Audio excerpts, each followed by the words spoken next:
virus 2. Kepada Prof. Nasrul, saya persilahkan.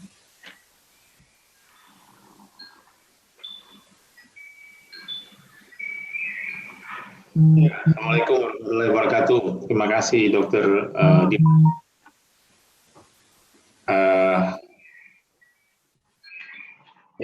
Saya diberi tugas oleh panitia untuk membawakan satu topik tentang molecular diagnostic of COVID-19.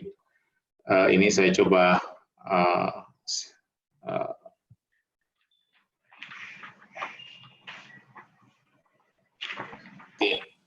udah lihat ya?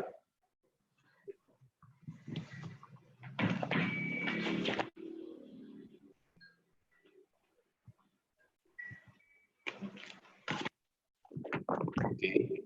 Baik, pertama-tama terima kasih kepada panitia yang telah memberi kesempatan kepada saya untuk membawakan topik ini.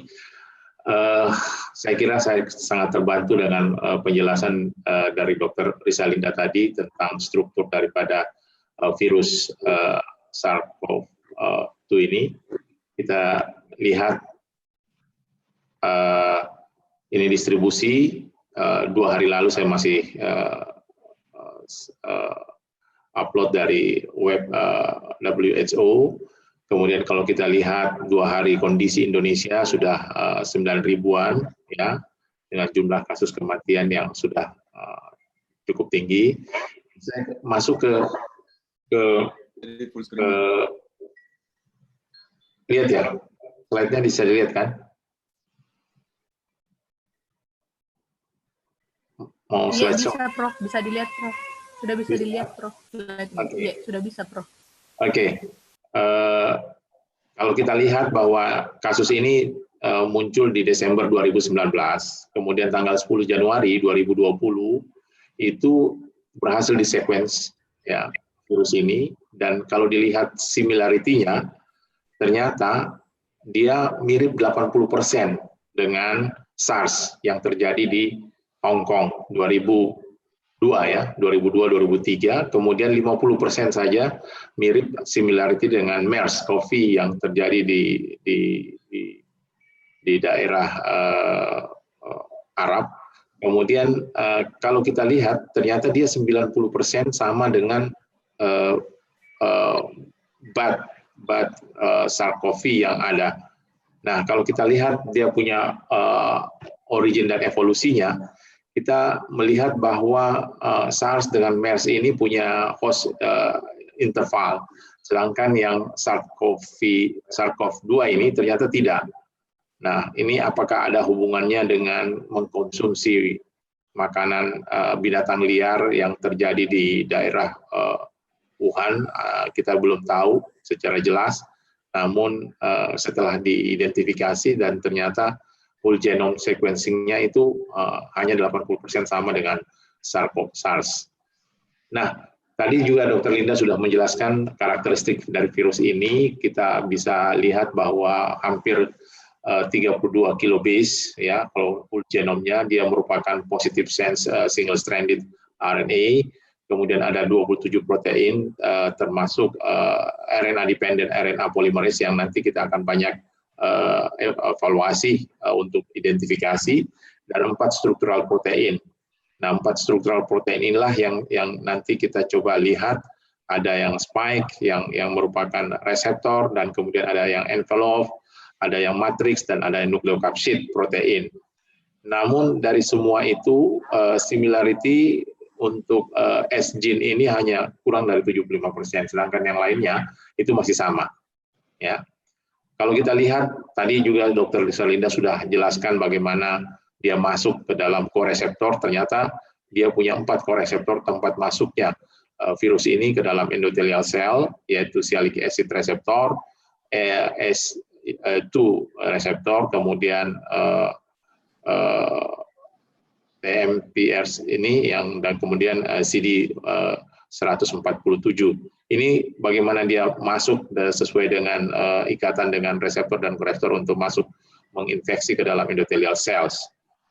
Nah, ini saya baru dapat dari GIS-AID, ya, Global Initiative Sharing dari all influenza data, di mana kami juga masuk dalam jaringan surveillance daripada influenza-like illness. Itu semua spesimen, semua strain itu tersequence, dan inilah whole genome yang terakhir. Ini kita dapatkan 2 hari lalu. Nanti malam akan ada lagi new yang baru, akan dirilis lagi yang baru setelah mendapatkan tambahan beberapa sampel dari beberapa site di seluruh dunia. Ya, ini ada berapa clade, ya, S-clade, G-clade, D-clade, dan other clade, dan totalnya yang sudah tersequence itu lebih dari 11.000 whole gene. Nah, untuk diagnostik, nah ini kita fokus pada 27 kilobase, ya, di mana kita fokus pada open reading frame, ya, 1A dan 1AB, di mana di situ ada non-structural protein dengan fungsinya masing-masing. Kemudian di situ ada RNA dependent RNA polymerase yang merupakan gene target, ya, di samping menggunakan juga struktural protein yang tadi sudah saya jelaskan, ada spike, ada envelope, ada matriks, ada nukleotid, ya. Nah, ini fungsi-fungsi daripada setiap non-structural protein yang berfungsi dalam siklus sel yang tadi sudah dijelaskan oleh Dr. Risalinda secara terperinci. Nah, untuk target yang digunakan untuk PCR amplifikasi untuk identifikasi daripada virus ini, umumnya kita memakai gene target daripada RDRP ini, ya, RNA dependent RNA polymerase, yang mana lokasinya itu berada pada sebenarnya dia berada pada open reading frame 1B, ya, 1B, dan itu dikombinasikan di area itu untuk mengidentifikasi secara gene target untuk setiap kit yang digunakan. Di beberapa laboratorium memang ada center-center yang membuat sendiri target gene-nya untuk identifikasi daripada virus ini, sehingga kita juga di awal-awal itu sangat kebingungan untuk menentukan kit mana yang akan kita pakai. Oleh karena itu di lab kami itu kita menggunakan ada 5 macam kit pada awalnya, kemudian kami mencoba melihat yang mana yang terbaik, dan akhirnya kita memilih beberapa di antara mereka untuk menjadi target gene kita. Ini whole genome yang sudah dilakukan di Sri Lanka, negara yang tidak begitu maju tetapi sudah berhasil membuat phylogenetic tree sendiri untuk strain kuman mereka, sedangkan kita belum ada laporan seperti ini. Ini baru dalam proses menuju ke arah sini kita, Indonesia. Mudah-mudahan berikutnya nanti akan ada data ini sehingga kita bisa lebih tahu strain apa sebenarnya yang beredar di Indonesia. Apalagi kalau kita bisa mengidentifikasi strain yang ada di Makassar. Sebagai informasi, kami juga dapat data tentang primer yang kita gunakan selama ini dari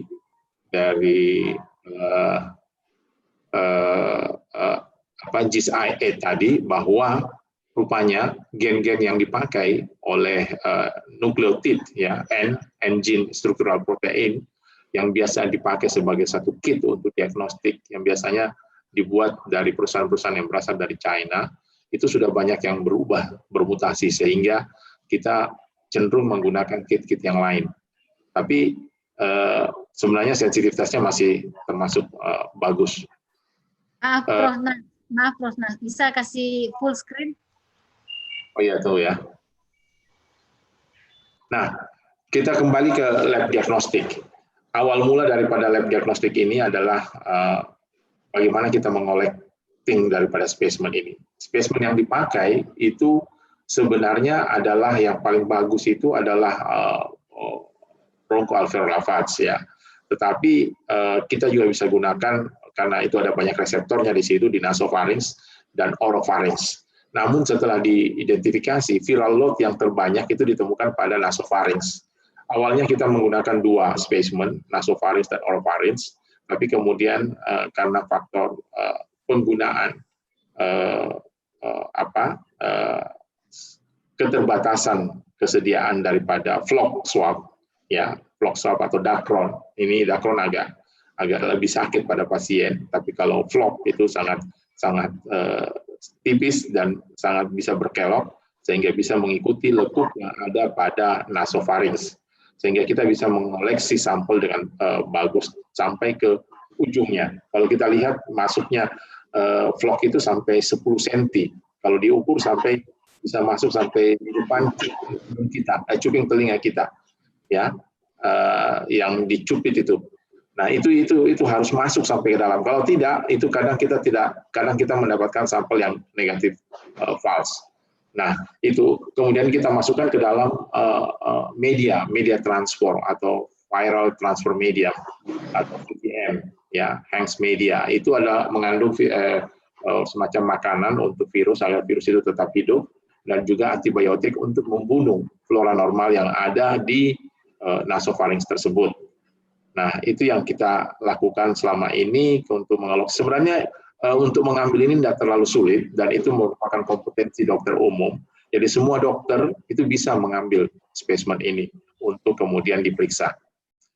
Nah, alat yang kita pakai adalah real-time PCR. Real-time PCR itu sebenarnya sudah biasa bagi kita yang bekerja di lab, ya. Kita lihat berbagai macam juga. Ini juga perlu pengetahuan tentang mesin-mesin ini karena setiap company punya karakteristik sendiri tentang mesin ini dan peruntukannya, serta kadang harus sesuai dengan kit yang compatible, karena ada beberapa mesin dari satu company itu kadang tidak cocok dengan kit yang satu. Bahkan ada yang company yang punya perusahaan yang menghasilkan mesin real time ini dengan beberapa seri yang lama itu sudah kadang tidak terpakai lagi, harus menggunakan seri baru karena mereka punya research and development tim yang mengembangkan mesin mereka sehingga bisa lebih efektif, bisa compatible untuk beberapa kit yang beredar. Nah, ini adalah target yang tadi kita sudah jelaskan, bahwa ada, kalau untuk mengidentifikasi satu virus 19 ini, kita harus ada gene universal, kemudian ada gene target, bahkan kita tambah kadang ada additional confirmatory gene. Nah, kadang sampai 3 gen yang kita pakai. Oleh karena itu, di dalam satu kit PCR itu kadang kita lakukan multiplex atau bahkan 2 tahap PCR. Nah, ini tergantung bagaimana kita lihat cara kerja kita, ya. Yang paling bagus sih sebenarnya adalah multiplex. Kita 1 kali running, kita sudah bisa langsung dapat hasilnya. Jadi sudah ada universal gene, ada target gene, kemudian ada confirmatory, bahkan ada juga internal control gene yang merupakan host gene yang harus kita identifikasi sehingga kita bisa memilih bahwa hasil yang kita keluarkan itu betul-betul adalah kuman RNA daripada virus beta corona ini. Ini adalah RNA dependent RNA polymerase yang lokasinya tadi sudah saya jelaskan. Panjangnya sebenarnya tidak terlalu panjang kalau kita lihat dari 15.361 base pair sampai 460 itu cuma sekitar 99 base pair saja lokasinya untuk yang confirmatory gene, ya, atau target gene. Kemudian biasanya mereka pakai envelope gene atau kadang juga ada yang perusahaan yang menggunakan nuclear capsid sebagai universal. Universal ini maksudnya untuk menentukan beta corona. Tetapi kalau beta corona kan tadi dari beberapa penjelasan ada banyak strain-strain yang berbeda. Nah, ini yang biasa digunakan sebagai confirmatory dan kemudian additional yang lain. Ini beberapa reference daripada whole genome sequence, beberapa target protein yang bisa kita gunakan, kita bisa rujuk untuk menggunakannya sebagai satu target. Misalnya ini nucleocapsid, ini matrix, ini envelope, ya. Dan ini adalah homolognya. Kalau kita lihat primer, forward, reverse, dan probe-nya, ya, ini dari beberapa gen, RDRP, kemudian E-gene dan N-gene. Ini yang bisa kita pakai. Ini company sudah menggunakan, ya. ini adalah primernya dan lokasinya, ya, posisi untuk setiap forward, reverse, dan probe-nya. Dan ini kalau kita ambil dia punya sekuensinya, kita bisa lihat posisi primernya di nukleotit berapa. Kemudian di sini kita caranya untuk bagaimana kita membuat primer. Sebenarnya kita bisa membuat primer baru, ya, untuk menggunakannya sebagai satu hak paten kita, ya. Tapi itu butuh waktu untuk optimalisasi dan sebagainya. Dan ini company sudah membuat sehingga kita tinggal mengorder. Walaupun sekarang Bio Farma sudah mencoba membuat yang baru dan akhirnya menjadi produk Indonesia yang nantinya akan bisa dipakai untuk internal Indonesia. Ini beberapa kit yang tadi saya sudah jelaskan, ada dari US, City, menggunakan engine 1, N1, 2, dan 3. 1 itu untuk universalnya, 2 itu untuk target, dan 3 untuk untuk additional target. Ya. Sedangkan China itu kebanyakan menggunakan ini reading frame 1 AB dan engine. Sedangkan Jerman ini menggunakan kombinasi beberapa target gain sebagai universal, kemudian universal dan target. Demikian juga Hong Kong, dan demikian juga Jepang, dan demikian Thailand. Thailand sudah membuat ini dari engine. Tinggal kita ini, mudah-mudahan berikutnya Indonesia di sini, sementara dibuat oleh Bio Farma. Ini urutan nukleotidanya lagi untuk 1B dan N engine. Dan ini tadi yang saya katakan, bahwa ini setelah didapatkan ini dari Global Initiative Sharing All Influenza Data, itu mereka melihat bahwa target gene yang dari nukleotida itu banyak bermutasi. Sudah banyak mutasi pada forward dan reverse-nya, sehingga kemungkinan kita bisa mendapatkan yang betul-betul sensitivity itu sangat berkurang. Oleh karena itu kita mencoba mencari target primer dan forward yang tidak terlalu banyak mutasi seperti yang di RDR ini. Ya. Nah, untuk kuantitatif real time PCR, saya kira ini sama pengertiannya, bahwa kalau PCR biasa yang dulu waktu saya masih sekolah 15 tahun lalu kita masih menggunakan PCR biasa, simple PCR yang hanya melihat dari ending daripada siklus PCR-nya. Sedangkan kalau ini adalah dimulai dari awal sampai akhir, itu dikuantifikasi baik secara absolut maupun secara relatif, sehingga kita bisa dapat mendeteksi dan mengkuantifikasi nukleotid acid-nya. Ini namanya untuk real time. Nah, metodenya saya kira semua sudah mengerti bagaimana berdasarkan fluorescence based detection dari setiap amplifikasi, produk aplikasi yang digunakan, sehingga bisa menggunakan DNA binding dye ataukah menggunakan hybridization probe. Nah, seperti banyak yang kita pakai, misalnya Tachman probe, itu semua menggunakan hybridisasi dengan ada quencher, reporter and quencher. Dan ini diakumulasi produknya sehingga kita bisa melihat kuantifikasinya. Ya, seperti ini. Nah, saya kira dasarnya prinsipnya begini, untuk hasil yang kita lihat di mesin PCR, bahwa ada baseline ya untuk siklus awal, di mana pada siklus 3 sampai 15 biasanya, baru kemudian setelah itu muncullah ada juga threshold di sini yang di atas baseline yang akan merupakan titik potong nantinya pada siklus threshold. Disinilah yang menjadi titik potong, inilah yang menjadi penentuan apakah pasien ini di dalam spesimennya itu mengandung virus COVID ini atau tidak. Kalau terjadi siklus seperti ini, terjadi pemotongan di sini, kemudian kurvanya sigmoid seperti ini, maka itu kita nyatakan sebagai positif. Ya, biasanya kitnya itu tergantung kitnya. Ada kitnya yang membatasi sampai 40 siklus, ada yang kit yang membatasi sampai 36 siklus. Tapi artinya kalau dia di bawah 36 siklus muncul ini kurva sigmoid begini, ya, dan kemudian kontrolnya biasanya keluar di 23 siklus, ataukah kalau yang 40 itu 32 siklus, maka kalau dia muncul seperti ini berarti misalnya ini misalnya dia di siklus 17 atau 18 ya, berarti jumlah virus yang ada pada spesimen dari pasien tersebut sangat tinggi. Karena pada siklus yang terendah saja, dia sudah memotong threshold ini.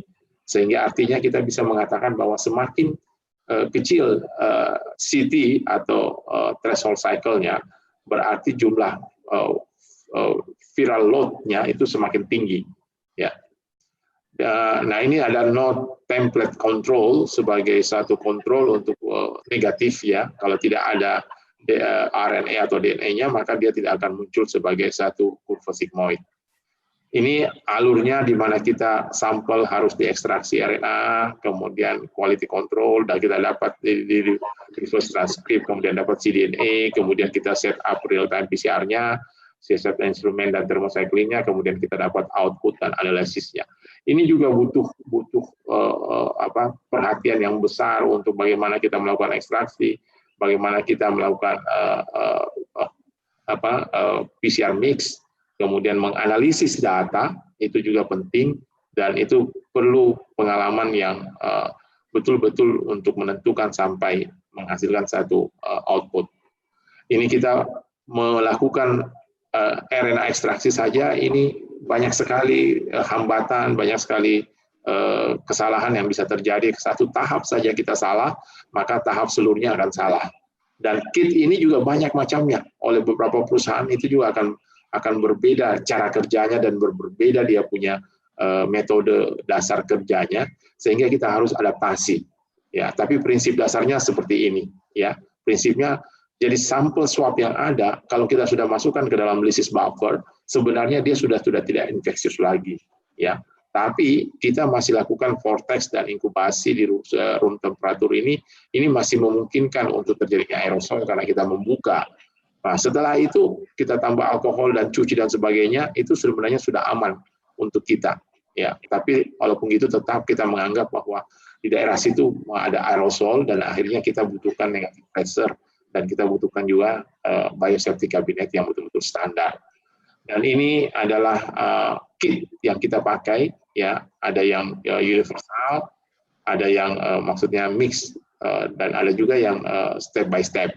Ya, ini ada nuklease, ada reaction mix-nya, ada primer probe mix, ataukah dia single, ataukah dia kombinasi. Dan ada reverse transkriptase, ada internal control yang tadi saya katakan, dan akhirnya ada sampel dan total volumenya, kemudian bagaimana siklus dalam PCR. Sebenarnya kalau kita total siklus ini sebenarnya antara 1 sampai 1,5 jam sudah selesai. Ya, hanya melakukan mix ini juga butuh waktu dan butuh orang yang pengalaman. Cara pipetting, bagaimana pipetting yang baik sehingga betul-betul ini terjadi homogen dan akhirnya dimasukkan ke dalam mesin ini. Ya. Ini juga proses bagaimana reverse transkriptase terjadi, dan saya kira ini umum di mana kita dari messenger RNA yang single stranded kita bisa menentukan DNA, dan kemudian prosesnya bisa langsung, bisa pada single tube, ya, one step RT-PCR, ataukah two step kita ubah dulu menjadi cDNA, kemudian kita running untuk mendapatkan PCR produk. Ini umum kita lakukan di lab. Nah, ini hasilnya itu kita lihat bahwa itu kita dapat kurvanya di sini dari awal. Jadi ini tanda CT-nya. Kalau akhirnya ini, ya, ini adalah produk PCR sebenarnya. Kalau di simple PCR itu kita dapat dalam bentuk band. Tapi kalau di sini kita dapat dalam bentuk CT. Ya, ya. Nanti kalau untuk absolut itu kita harus bikin dulu standar kurva, ya, untuk menghitung secara absolut. Ya, ini hasil yang kita dapatkan di sini CT. Nah, ini contoh dari sampel yang saya punya di lab, ya, di mana kita memasang sampel ini harus ada kontrol positif, negatif, kemudian ada internal control. Selalu ada internal control kita buat untuk melihat apakah gen dari host gene itu teramplifikasi atau tidak. Kalau teramplifikasi artinya bagus, ya. Walaupun sebenarnya kita membutuhkan hanya RNA daripada virus untuk teramplifikasi. Ini ada dua dia pakai, ya, satu universal, satu target, ya, kemudian satu adalah internal control, jadi 3, ya. Ini seperti contoh yang saya katakan, ini kontrol positif, dia bisa menggunakan satu warna yang 3 berbeda, ada FAM, ada ROX, ada CY5, ya. Ini harus ada pada mesin PCR yang kita punyai.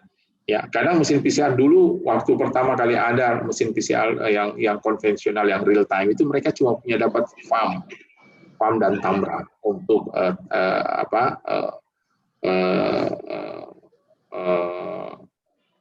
yang real time PCR yang pada umumnya. Nah, sekarang ini mereka sudah banyak ini zat warna yang bisa dipakai.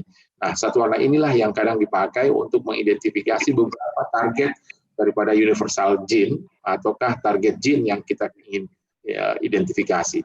Sehingga kita bisa buat multiplex PCR dan akhirnya kita dapatkan ini.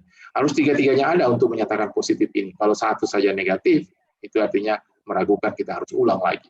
Makanya kadang sampel yang dikirim ke kami itu kadang kita tidak bisa menentukan, kadang bisa setengah hari, kadang bisa 1 hari, kadang bisa 2 hari hasilnya dikeluarkan 3 hari. Ya, tergantung analisa yang muncul daripada pemeriksaan yang kita lakukan.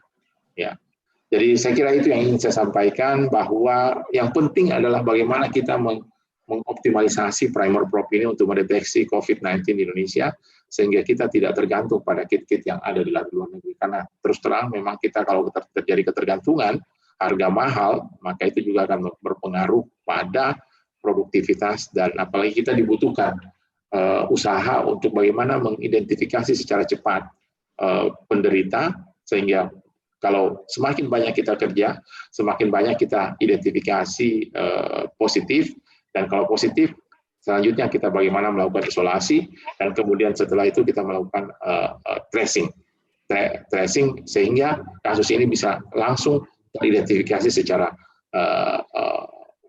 bisa kita tahu berapa jumlah orang misalnya di Makassar yang terpapar oleh virus ini, berapa yang sudah menderita, dan kemudian berapa yang positif, ya, PDP, ODP, dan OTG.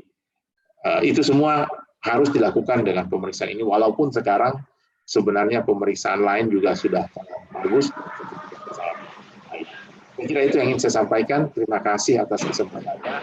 Saya kembalikan kepada moderator. Terima kasih. Assalamualaikum warahmatullahi wabarakatuh.